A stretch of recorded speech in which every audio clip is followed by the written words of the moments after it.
Live from New Delhi, you're watching DD India News Hour, India's voice to the world. I'm Preeti Kaur. Coming up in the next 1 hour. Trump says US is going to further come down heavily on Iran and it will be over pretty quickly, while Iran guards say they will determine the end on 11th day of the conflict.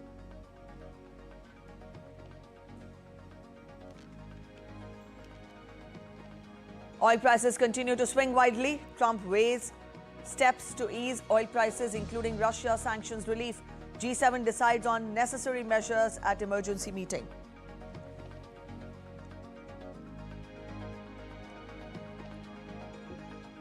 Indian government directs oil refineries to increase LPG production, sets up committee to review allocations for hotels and industries. US designates Afghanistan as a state sponsor of wrongful detention, demands that Kabul release all US citizens detained, could ban US travel to the country.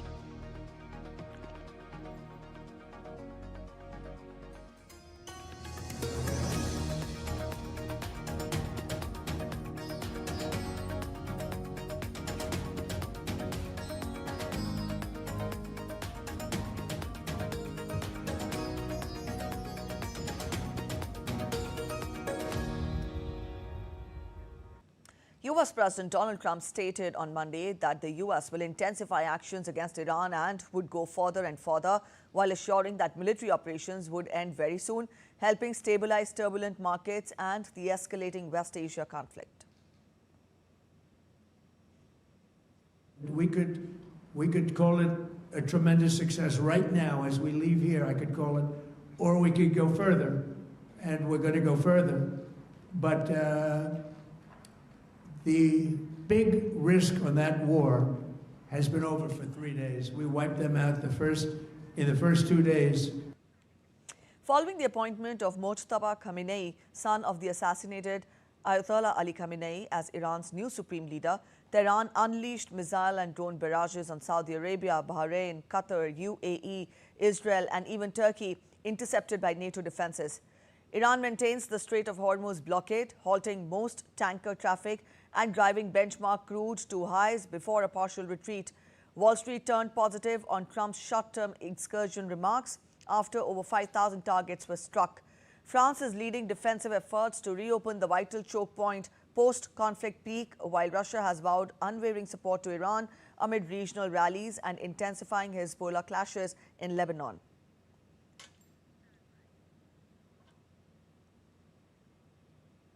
Meanwhile, Iran's Islamic Revolutionary Guard Corps, or the IRGC, has declared that Iran alone will determine the end of the ongoing war, rejecting US President Donald Trump's claims of imminent victory and demands for unconditional surrender. Brigadier General Komaz Hederi, Deputy Commander of Khatam al-Anbiya Central Headquarters, warned that if the US and Israeli attacks persist, Tehran will block even 1 liter of oil from leaving the region. He vowed unrelenting retaliatory strikes and designated all American military bases across West Asia as legitimate targets, signaling Tehran's resolve to impose its will despite heavy losses and the prolonged regional crisis. In a response, US President Donald Trump issued a forceful warning on Truth Social, threatening that any Iranian action to halt oil flow through the Strait of Hormuz would trigger an overwhelming American response. He stated that Iran would be struck 20 times harder than the previous attacks and that the United States would destroy easily destroyable targets to render Iran's rebuilding virtually impossible as a nation. Trump described the potential devastation as death, fire, and fury, while expressing hope that it would not occur. He framed the US military capability as a gift to China and other major oil importers reliant on the strait, urging appreciation for America's protective role amid the escalating West Asia conflict.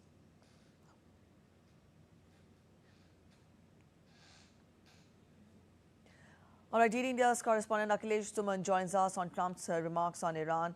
Akhilesh, we've seen both the sides are unrelenting and they are responding with resolve and determination. How do we see the days ahead pan out?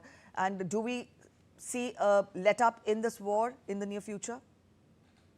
That when there is a war, every side, speaks in the loudest possible voice. and they speak the way they want to be heard by not only their own people, but also for the people all around the world. And that is what is happening between US and Iran. US wanted that any leader of Iran after the death of Ayatollah Khamenei should be chosen with the consent of President Donald Trump. But Iran didn't do that. Iran, maintained its sovereignty and right to elect its own leader. So now Mr. Trump is again very angry, and then he's threatening that he will hit 20 times more, fiercely inside Iran. So I think that the whole idea about our U.S. president is that either Iran relents with all these threats, or he will hit the harder. So, but Iran is also doing the same. Iran is not going to hear whatever U.S. President Donald Trump is telling, and that is why you know that even after Iran President Pezeshkian apologized to the neighboring countries of Middle East for attack over them, he also said that he will not hit them again. But it is happening after the election of Mustafa Ali Khamenei. The attack on the Middle Eastern countries has increased.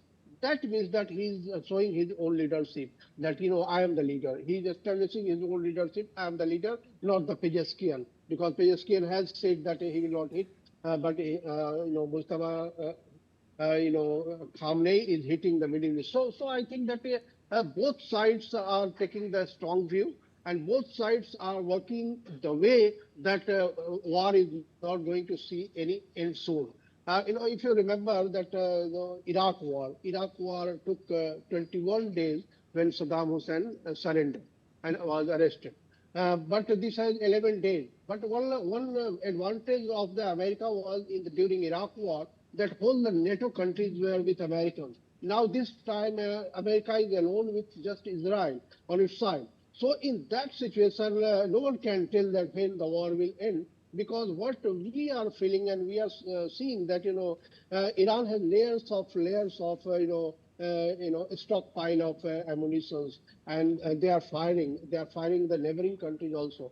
So in that situation, the whole world is very concerned. And when the Strait of Hormuz has been closed by Iranians, the whole world is feeling the pinch. So it is very sad to see that all countries are feeling the pinch of the war between Iran and Israel and US on the one side. But only Donald Trump will tell that what his next strategy, because Iranians are attacking the way they want. So this is the situation, till now. All right, Akhilesh, what spilling effects will it have on the oil prices, the global market? Because we've seen the oil prices swing widely since yesterday, and with such stances coming in from US and Iran respectively, how do we expect the effect of this the bearing of this to be on the world markets and on oil and gas prices as well? That oil market is also as sensitive as you see the download things. Because yesterday Donald Trump, when he hinted that he will hit the hard and the war will end soon, the oil prices gone down a bit. But before that, oil prices were high. And inside every country is using the reserves because Strait of Hormuz is practically closed. So some oil is coming from many other countries, including the Russians. So in that situation, Donald Trump has said that he will lift more sanctions over the oil. So in that way, I think he is hinting that Russian oil will be freely moving more freely than it was earlier. And Donald Trump has also talked to Russian President Vladimir Putin. So it seems that Trump wants to balance the oil market, and he wants to create a situation when the pinch of Iranian and the Strait of Hormuz should not be felt by everyone all around the world. So this is his strategy.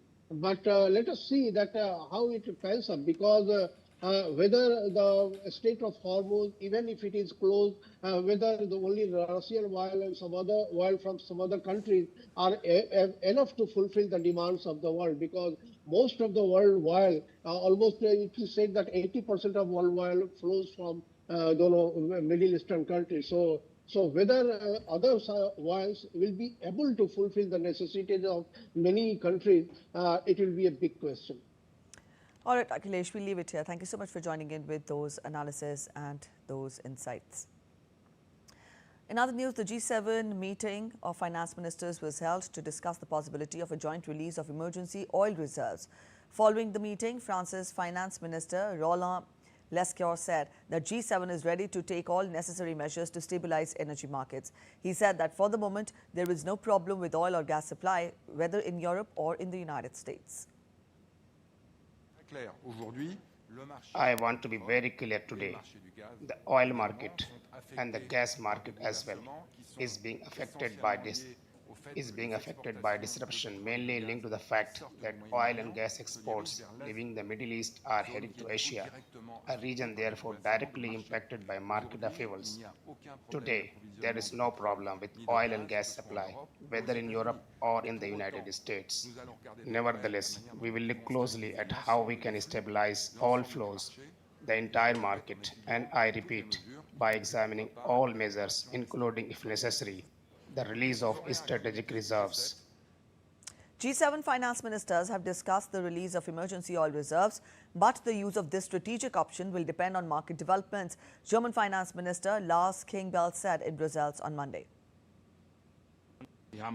You saw the French declaration that we are now also keeping open the option of drawing on national oil reserves. Now is not the right time, but we, including Germany, are open to doing so in a coordinated process at the appropriate time.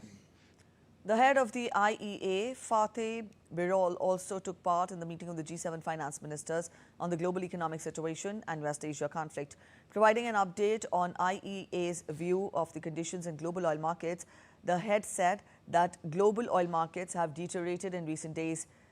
Fatih Birol also added, in addition to the challenges of transit through the Strait of Hormuz, a substantial amount of oil production has been curtailed. This is creating significant and growing risks for the market, he added. At the meeting, they also discussed all the available options, including making IEA emergency oil stocks available to the market. The head of IAE also said that the member countries currently hold over 1.2 billion barrels of public emergency oil stocks, with a further 600 million barrels of industry stocks held under government obligation.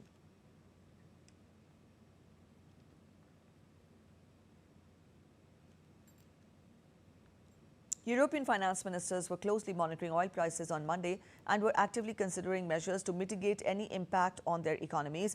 Greek finance minister and president of the Eurogroup, Kyriakos Pyrekakis, said at a news conference. Speaking after the Eurogroup meeting of finance ministers in Brussels, European Economic Commissioner Valdis Dombrovskis said that G7 energy ministers stand ready to release strategic oil reserves, while president of the Eurogroup, Kyriakos Pyrekakis, said that they are closely monitoring market reactions to the developments in the Middle East.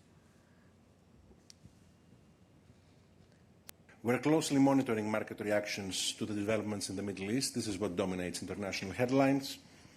The European economy has the capacity and the resilience to absorb temporary shocks, but at the same time, we must be prepared for a more prolonged period of instability with potential disruptions in shipping, increases in energy prices, and implications for inflation. After the meeting of the Eurozone finance ministers, Dombrovskis said that G7, the United States, Canada, Japan, Britain, Italy, Germany and France were in agreement to coordinate their actions on oil. European Economic Commissioner Valdis Dombrovskis warned against easing sanctions on Russia. It's important that we do not now ease the pressure on Russia and do not help Russia to fill its war chest using this situation of elevated oil and gas prices right now. So that's why it's important that we stay the course with our sanctions, implementing the G7 price cap, moving towards maritime services ban. And we had a discussion indeed on U.S.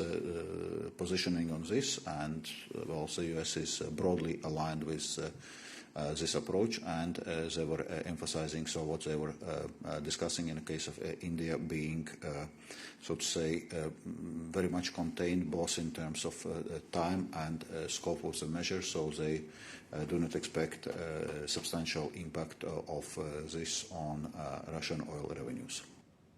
Amid ongoing West Asia tensions affecting global fuel supply, the Indian government has also instructed oil refineries across the country to increase LPG production.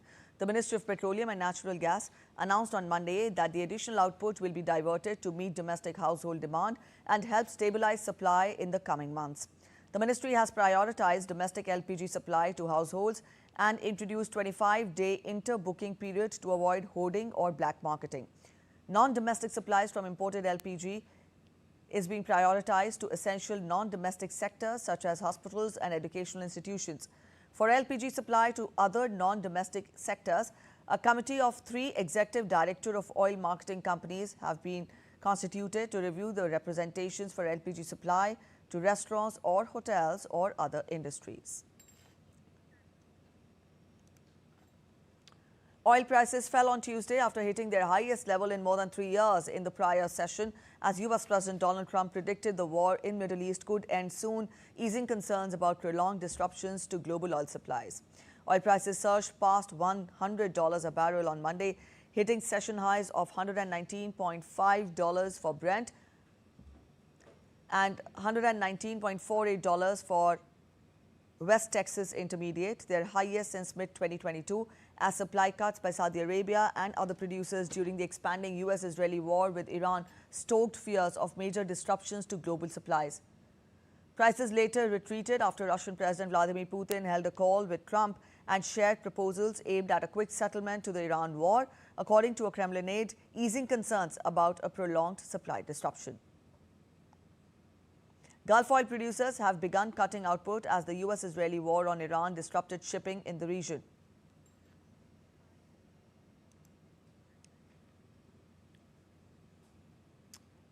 You're watching DD India News Hour, waiting for a short break. But after the break, US President Donald Trump holds talks with President Vladimir Putin of Russia. Bangladesh rations fuel, Pakistan cuts energy use as West Asia conflict drives oil prices fierce. Australia welcomes 5 Iranian women footballers to stay, to be safe and have a home there.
India News Hour. Let's get you more international updates. Donald Trump on Monday said that he had a very good call with Russian President Vladimir Putin about Ukraine and the conflict in the Middle East. I had a very good call with President Putin. We had a lot of people on the line from our side, from his side. We were talking about Ukraine, which is just a never-ending fight. And look, there's tremendous hatred between President Putin and President Zelensky. They can't seem to get it together. But I think it was a positive call on that subject. And we obviously talked then about the Middle East. And he wants to be helpful. As per the Kremlin foreign policy aide Yuri Yushakov, the two leaders spoke for about an hour after Trump initiated the call. He said that Putin shared proposals aimed at reaching a quick settlement to the conflict involving Iran during the conversation. A full conversation took place this evening between the presidents of Russia and the United States. Donald Trump called Vladimir Putin to discuss a number of extremely important issues related to the current international situation. The focus naturally was on Iran conflict and on the US participated trilateral talks on the Ukrainian settlement.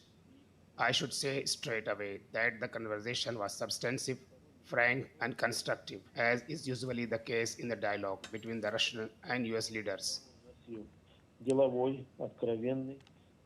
Further, he also mentioned that Trump shared his view of the situation, particularly regarding the ongoing U.S.-Israel military operation. The Russian president set out a number of considerations aimed at the swift political and diplomatic settlement of the Iran conflict, taking into account the contacts held with leaders of the Persian Gulf states, with Iran's President Pezeshkian, and with the heads of several other countries. In turn, the US President gave his assessment of developments in context of the ongoing US-Israel operation. Israel announced on Tuesday that it had destroyed an Iranian missile launcher minutes after Tehran launched a fresh barrage. The Israeli Defense Forces reported successfully intercepting most incoming projectiles with no casualties reported. In response, Israeli warplanes carried out a precise strike on the launcher responsible for the attack. The incident followed Israel's second large-scale assault on Tehran earlier on Monday, described by the IDF as a broad wave of strikes targeting Iranian military infrastructure amid the intensifying West Asia conflict that began late February. Iran launched fresh strikes on energy installations in the Gulf on Monday, including a petroleum complex in Bahrain, as oil prices soared on fears over supply disruptions due to the West Asia conflict. Bahrain's sprawling Al Mamir oil facility was hit, causing a fire and damage, with the country's state-owned energy firm Bapco declaring force majeure, that is the latest Gulf producer to activate the legal clause.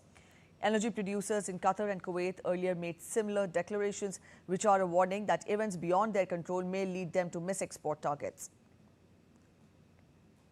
Bapco Energy's Kingdom of Bahrain's integrated energy company declared force majeure situation on the group's web operations.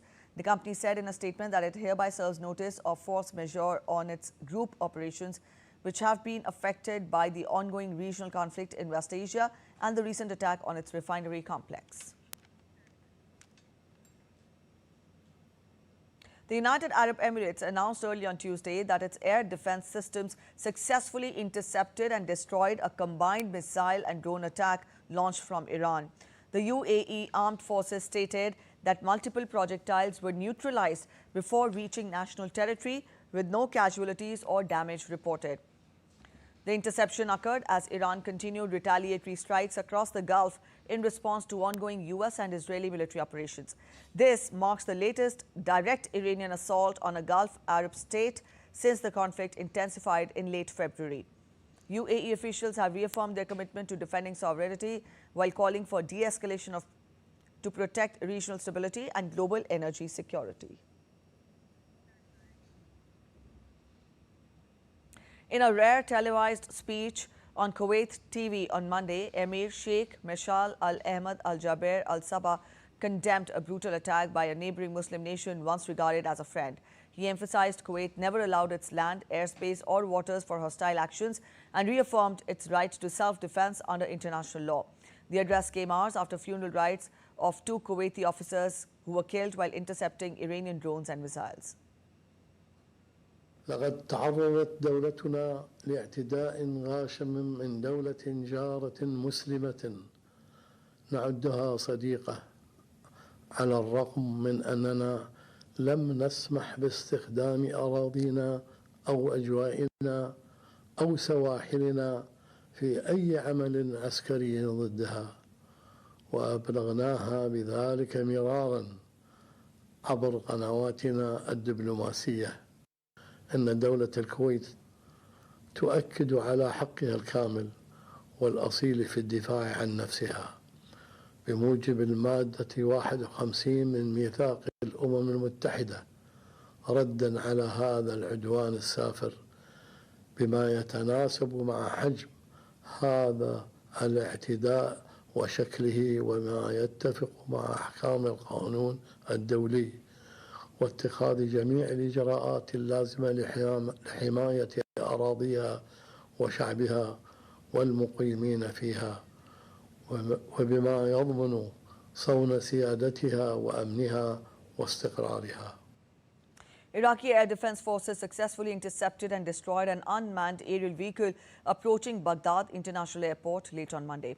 The drone was shot down several kilometers from the runway, preventing any threat to civilian or military aviation. No casualties or damage have been reported after the incident that occurred amid heightened regional tensions following Iran's missile and drone attacks on Gulf states and the U.S. bases. Iraqi authorities have not yet identified the drone's origin or operator, but sources suggest possible links to the ongoing proxy activities in the escalating West Asia conflict. Baghdad airport operations have resumed normally after a brief airspace restriction.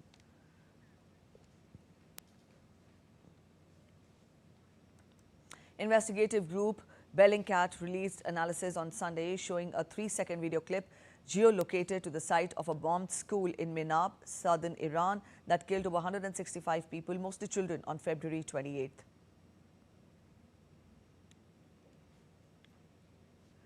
Researcher Trevor Ball identified the falling munition as a U.S.-exclusive Tomahawk cruise missile, contradicting President Donald Trump's claim that Iran caused the explosion.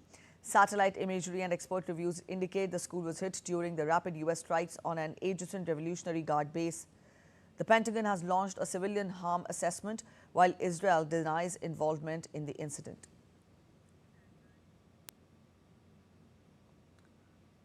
Bangladesh has introduced fuel rationing as the West Asia conflict worsens the energy crunch in the import-dependent nation. The Bangladesh Petroleum Corporation has limited fuel sales for most vehicles after attacks on Iran by the U.S. and Israel, and Tehran's retaliatory strikes across the Gulf raised fears of supply disruptions.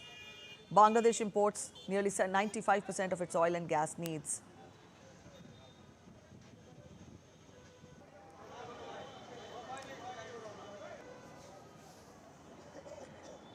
Authorities have also capped fuel purchases for several vehicles after panic buying and hoarding led to long queues at fuel stations across the country.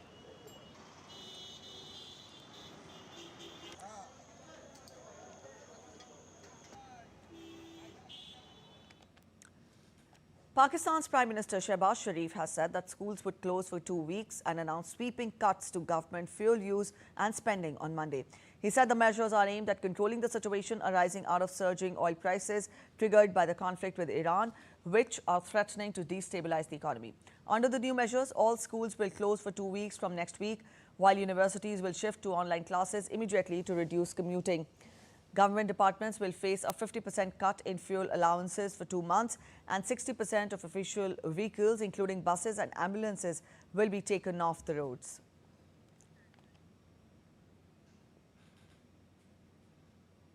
In some other related news, Australia has granted humanitarian visas to 5 members of the Iranian women's soccer team on Monday.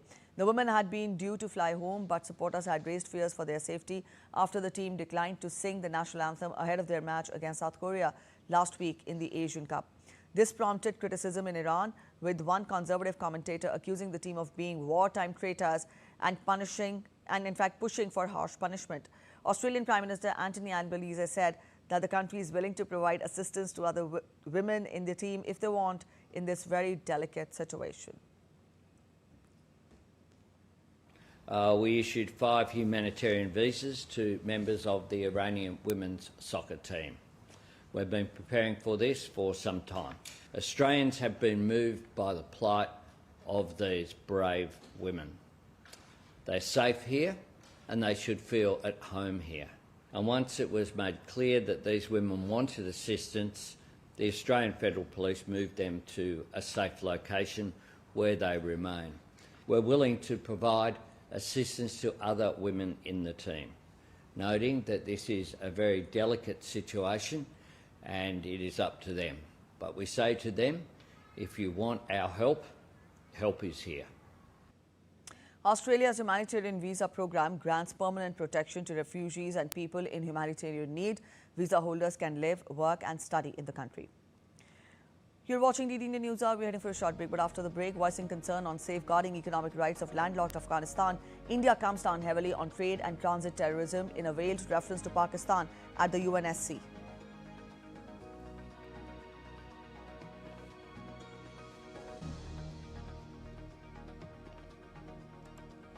National Intellectual Property Awards and IP Conference held in National Capital, rewarding remarkable contribution in innovation.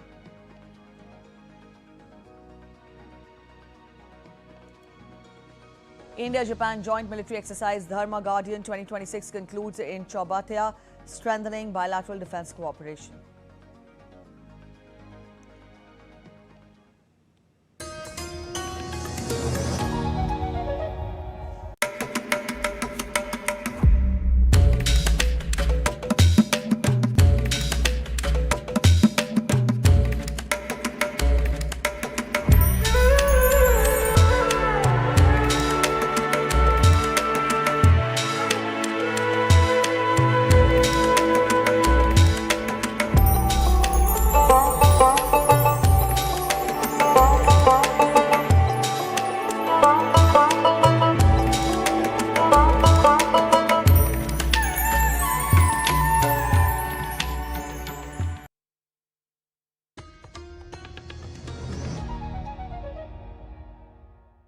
News are. Let's get you more international updates. U.S. has censured Afghanistan over its detention of American citizens, a move that could lead to a ban on U.S. passport holders traveling to the country. Secretary of State Marco Rubio said in a statement that he was designating Afghanistan's Taliban government as a state sponsor of wrongful detention, demanding that Kabul release all U.S. citizens detained in the country, including Mahmoud Habibi and Dennis Coyle. He added that Taliban continues to use terrorist tactics, kidnapping individuals for ransom or to seek policy concessions. These despicable tactics need to end. The Secretary of State also said that he had concluded that it was not safe for Americans to travel to the country because of the risk of being unjustly detained.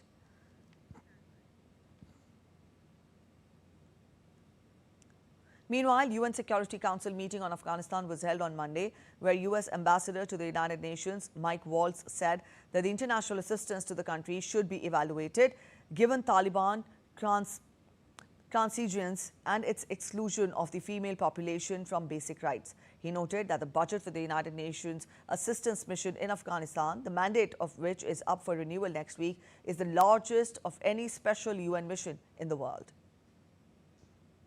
In light of the Taliban's intransigence, we must carefully evaluate the utility of international assistance and engagement in Afghanistan. UNAMA's budget is the largest of any special political mission in the world, even after a reduction in its 2026 budget by 15%.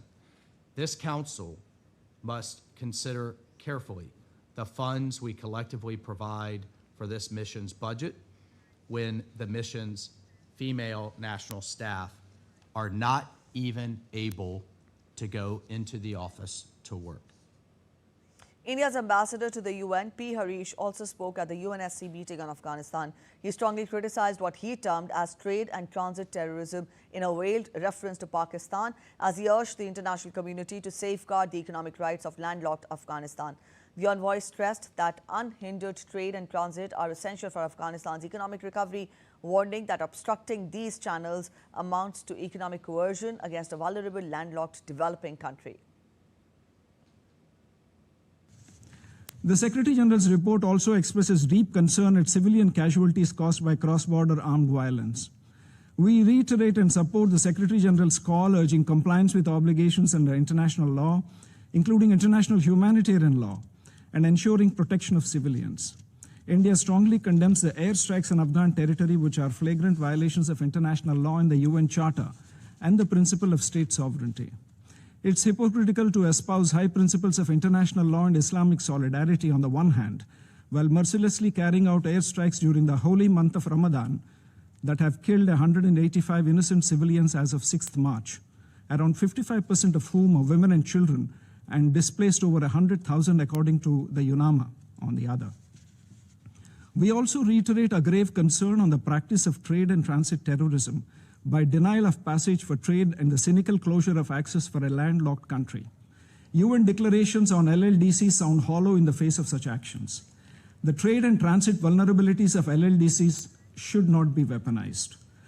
Let's get you updates from India's Parliament now, where discussion on the no confidence motion against the Speaker of the lower house or the Lok Sabha will begin today. While the opposition members will speak over the reasons for the no confidence motion against Om Birla, the ruling side will respond with counter-offensive. Kiran Rijiju, Ravi Shankar Prasad, besides other senior leaders, will speak, while Home Minister Amit Shah will reply to the discussion on Wednesday. The BJP and the Congress have issued a 3-line whip to their Lok Sabha MPs, directing them to be present in the House.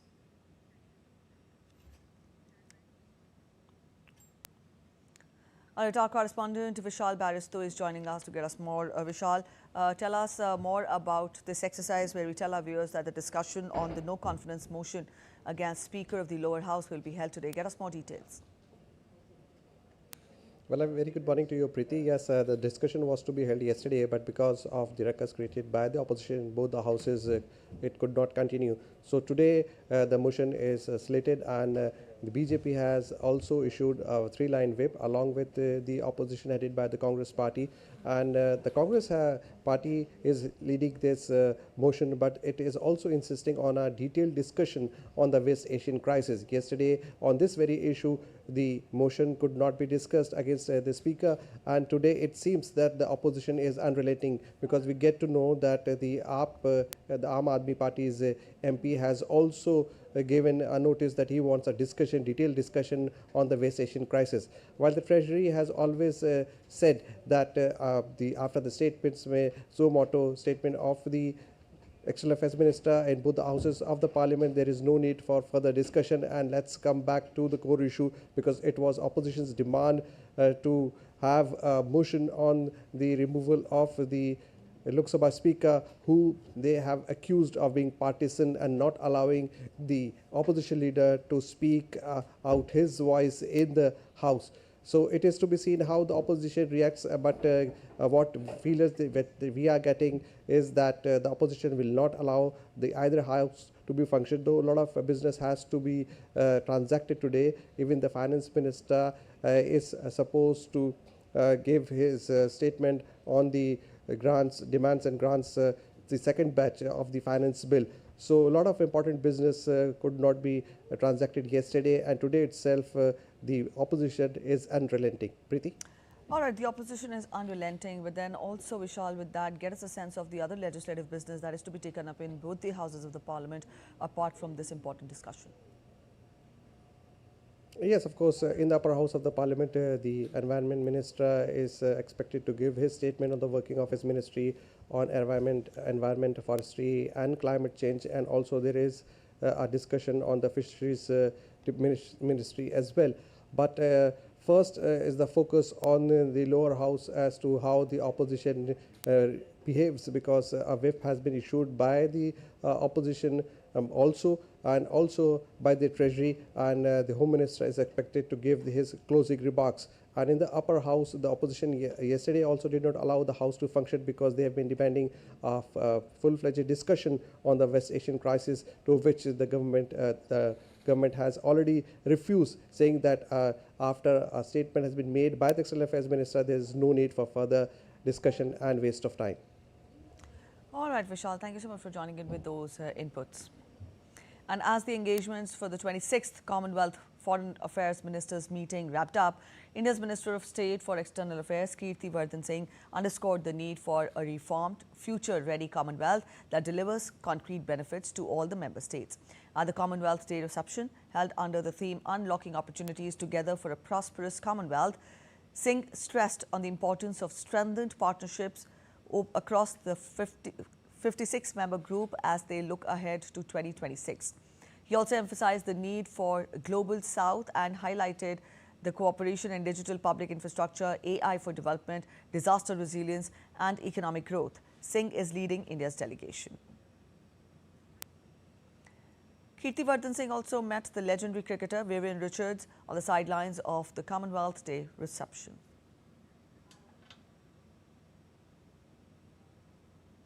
The 7th edition of the India-Japan Joint Military Exercise Dharma Guardian 2026 concluded on Sunday in Chaubatia in Uttarakhand. It focused on counter-insurgency and counter-terrorism operations. We get your detailed report.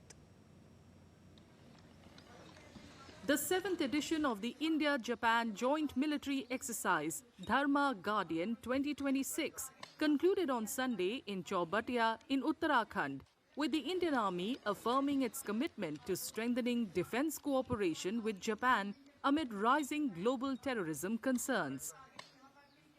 The bilateral exercise primarily focused on counter-insurgency and counter-terrorism operations. One of the key highlights was a validation drill named Asahi Shakti, a 48-hour field training exercise designed to simulate real-world terrorist threat scenarios in the Chaubatiya region. The drill involved terrain analysis, the establishment of a company operating base, intelligence gathering through patrols and ambushes, cordon and search operations, special heliborne operations, room intervention and hostage rescue drills. Through this joint training exercise, we have demonstrated our unwavering commitment to combat terrorism, a global menace that threatens the peace and security globally.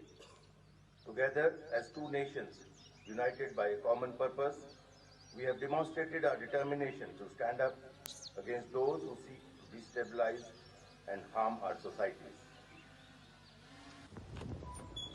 Soldiers from both sides took part in intensive joint training, including urban warfare exercises, combat drills in mountainous and complex terrain, and the exchange of best practices, while also enhancing their physical fitness, firing skills, and field craft.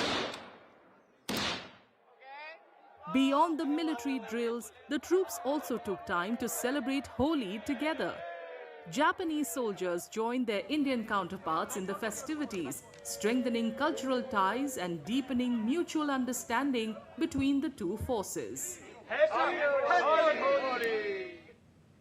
Prime Minister Narendra Modi extended warm greetings to the Central Industrial Security Force on its raising day on Tuesday via a social media post. Sharing photographs of the CISF personnel, Prime Minister Modi highlighted the CISF's pivotal role in safeguarding airports, seaports, nuclear installations, industrial units and other strategic assets. The Prime Minister noted that the personnel's unwavering commitment significantly contributes to India's internal security and overall progress. The message comes as the paramilitary organization raised on 10th of March 1969 continues to play a frontline role in maintaining law and order at vital establishments. The Indian Air Force demonstrated rapid response and operational precision in Arunachal Pradesh, deploying a Mi-17 V5 helicopter to battle a major forest fire in the Mebo and Segar areas of Pasighat. Over multiple sorties, the IAF released 66,000 litres of water to contain the blaze and protect nearby habitation. The swift action helped prevent the fire from spreading further and safeguarding local communities. Authorities praised the IAF's timely intervention, highlighting its crucial role in disaster management and emergency response. You're watching DD India News. We're waiting for a short break, but after the break, US AI company Anthropic sues Donald Trump's administration over retaliatory security blacklisting.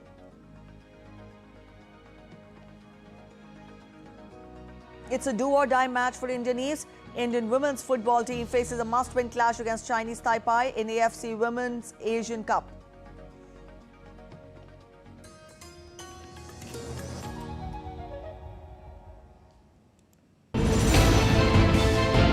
Geopolitics and trade deals.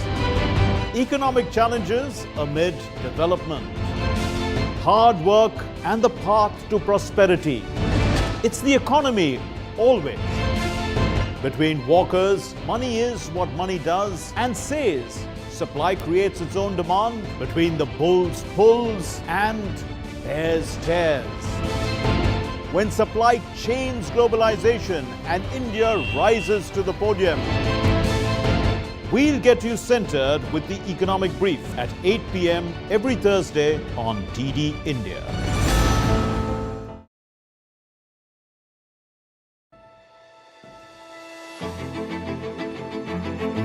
Goa, a wild nature paradise, where over a third of the state remains wild today, and every corner is full of surprises. Goa's forests evolved through the seasons.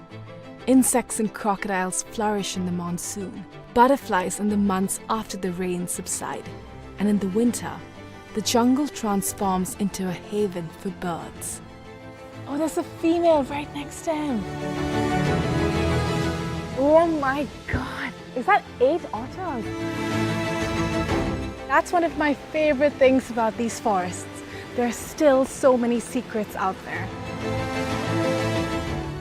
Watch postcards from Goa on National Geographic.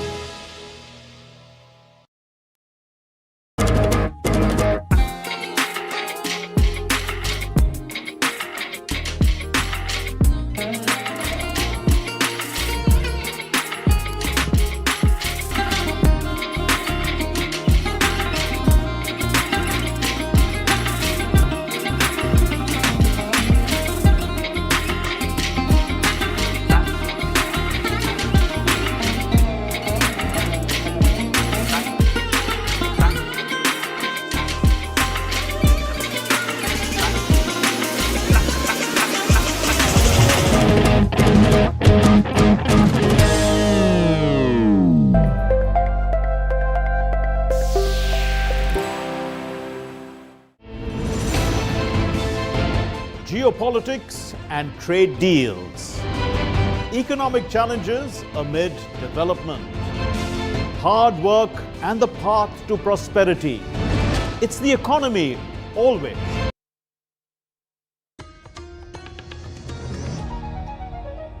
Welcome back after the break. You're watching DD India News Hour. A 7-day program titled the EdTech Connect, Empowering the Global South, was inaugurated at the Inter-University Center for Teacher Education, Varanasi campus on Monday. This international training program is being organized under the Indian Technical and Economic Cooperation Program of the Global South South-South Cooperation Initiative, the Ministry of External Affairs, Government of India. Take a look. Teachers from 10 countries, Sri Lanka, Cambodia, Ghana, Kyrgyzstan, Mauritius, Thailand, Uganda, Uzbekistan, Tajikistan and Ethiopia are participating in the program with a total of 22 teacher participants.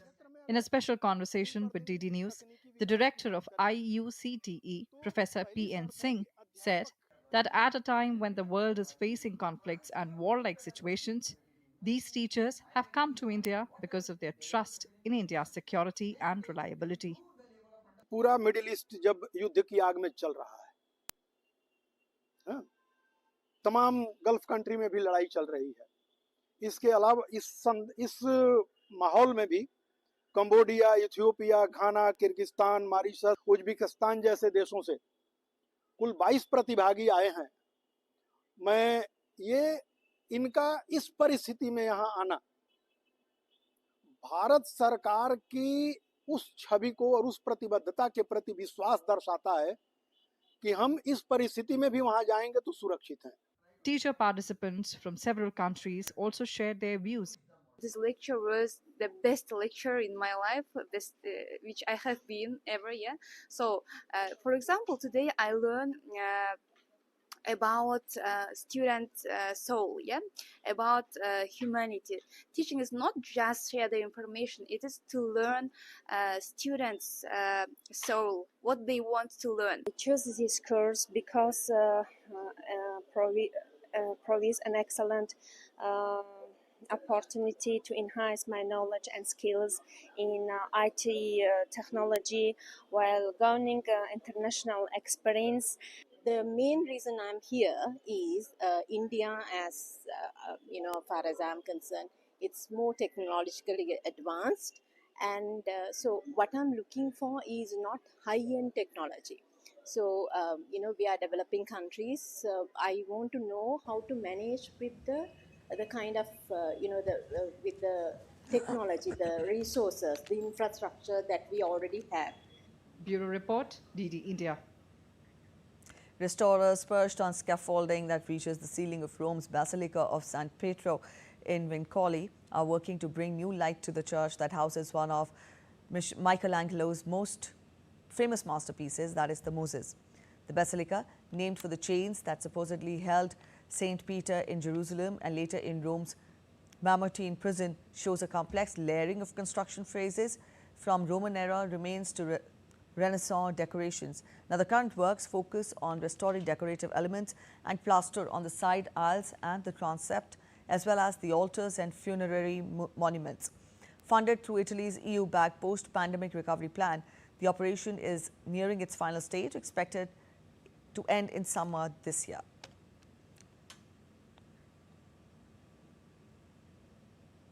In business updates, US AI company Anthropic sued the Trump administration, alleging retaliation after it refused to allow its Claude AI model to be used for autonomous lethal warfare and mass surveillance of Americans.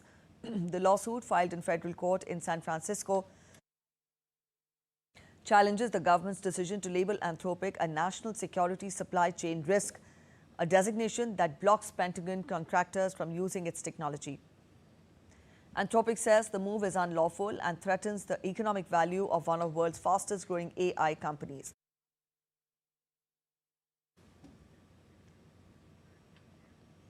And from business, we now turn focus to sports.